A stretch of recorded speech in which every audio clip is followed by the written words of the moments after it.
لکه ما تاسو ته مثال د خیبر پښتونخوا درکړی و چې په سن 1947 کې زمونږ پاکستان آزاد دی. د پنجاب چې کله مردم شماري کیږي نو هغه کروڑونو ته رسي. پاکستان خیبر پښتونخوا کې ودونه کیږي، خلک ود کوي، درې کوي، څلور کوي، د دوی مردم شماري نه زیاتېږي.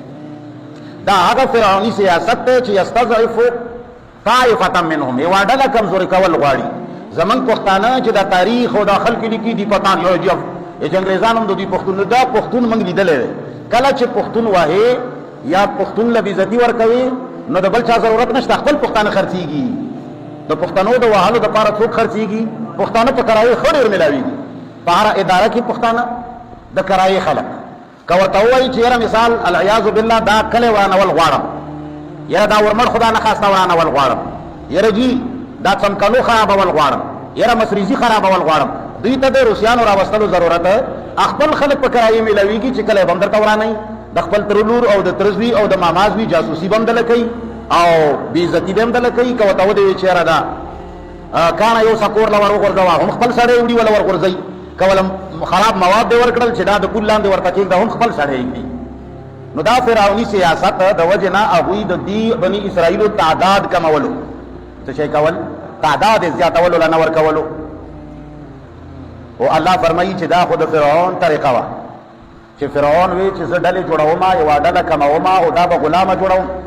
الله فرمایي زما طریقه دا وه چې ونریدو او منګه غواړو ان نمنا چې منګه احسان وکړو علی الذین په هغو کسانو استضعفو چې کمزوري کړي شوي وو فی الارض په ځمکه کې ونجعلهم او منګه وګرځوو هغوی لره ائمة پیشوایان لیډران ونجعلهم الوارثین او وګرځوو منګه هغه وارثان د دې حکومت. د فرعون په حکومت کې درې ادارې وې مضبوطې. یوه سیاسي اداره د هغې مشر فرعون صاحب و. څوک و؟ فرعون څوک و؟ امیر صاحب و. څه شی و؟ قائد محترم و. دا نن سبا ملایان چې کله د دې خبره راشي نو بیا دا آیتونه راخلي. قرآن وایي چې په نمرودیت باندې رد کوي. قرآن په فرعون کې نه سړیا، فرعون مړ دی، حامان مړ دی، نمرود مړ دی، قرآن په هغوی رد.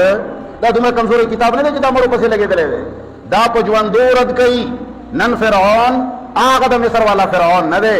نن فرعون د فرعون جانشین د پرکیو مشران دي. سیاسی استحکام د دوی په لاس کې دی. د الله تعالی حکومت نشته، چا باندې د رب حکومت نشته. د هرې ډلې امیر وایي چې زما به منې یو جي موږ جماعت جوړ کړو او چې دا زموږ د جماعت دستور دی. ستا جماعت که د اسلام جماعت وي نو اسلام جماعت خو ډېر مخکې جوړ دی، بل جماعت جوړولو ضرورت دی. او که چېرې ستا جماعت اسلام جماعت وي نو د دې خو لیډر هم ډېر پخوانی متعین دی. او که ستا جماعت اسلامي د هغې دستور هم 1400 کاله کېږي را سره دی. نو ته دا نوی لیډر، دا نوی دستور، دا نوی نما ولې لیکې؟ ځکه چې ته فرعون یې، ته ځان له د خدای دعوه لرې. ستا دا خیال دی چې که مسلمانۍ کې اوسېږم، مسلمان یم، نو زه بیا مشر جوړېدلی، بیا خو به زه لاندې یم او مشر به څوک وي؟ د مسلمانانو د پرتۍ مشر یې کې یو دی. د هغې آل انال تمام تر حاکم څوک دی؟ الله دی. ته به همیشه غلام وي. چې ته کله د الله غلامي نه غواړې، خدایي غواړې، نو بیا وایي چې دا زمونږ جماعت دی او چې زه یې امیر یم او خلق هم ورته سلوکونه کوي چې دا زمونږ قید محترم